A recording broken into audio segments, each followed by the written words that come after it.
In the 1980s, Texas Attorney General Jim Maddox parroted the long-standing leftist line that parents shouldn't be trusted to raise their kids, let alone educate them at home. The Texas judiciary eventually laughed those arguments out of court, but that school of thought still drives education policy around the nation.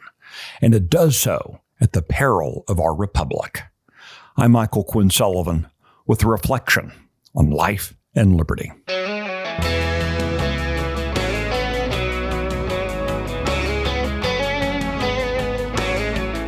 Page after page of Holy Scripture drives home the importance of parenthood. If we take nothing else from the Bible's unflinching narratives about families and nations, it could be that no responsibility is more serious than educating the next generation. Consider the story of Abimelech, one of Gideon's 70 sons. While Gideon was a hero early in his life, his final days saw him as a man who poorly handled fame and fortune. He led his countrymen astray, and as we see in the life of Abimelech, he did an even worse job of raising his own kids.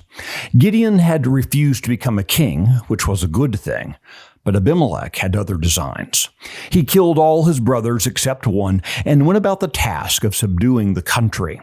Eventually, his dreams were dashed when he was struck on the head by a rock dropped on him by an unknown woman. Gideon made a mess of his kids and his country, and his kid made the country worse. The lives of Gideon and Abimelech provide a cautionary tale of what happens when parents don't do their job. It's the responsibility of parents to direct their children in the path of godliness. As Proverbs 22:6 so famously puts it, "Train up a child in the way he should go. Even when he is old, he will not depart from it." In the modern era, education's been reduced to little more than a unionized widget factory. Children are shoved in one end with the expectation that they'll be stamped anonymously into a shape approved by those running the factory. The schools are to produce good little serfs. But that's not how it's supposed to be. The Texas Constitution describes education as a, quote, general diffusion of knowledge that is, and I'm still quoting here, essential to the preservation of the liberties and rights of the people.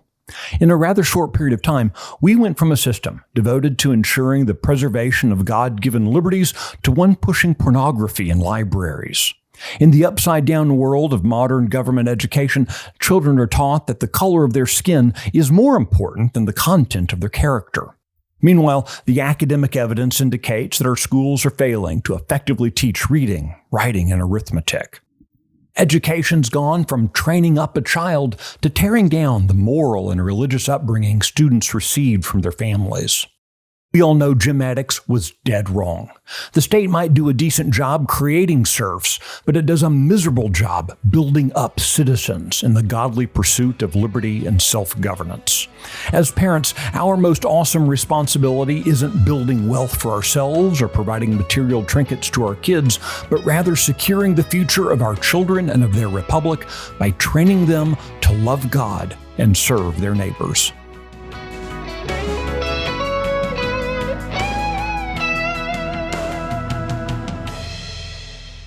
If you like today's podcast, be sure to subscribe, rate it, leave a review, and recommend it to your friends. The Reflections podcast is presented by Texas Scorecard, and this edition was produced by Nick Shepard in the 1836 studios. I'm Michael Quinn Sullivan. Thanks for listening.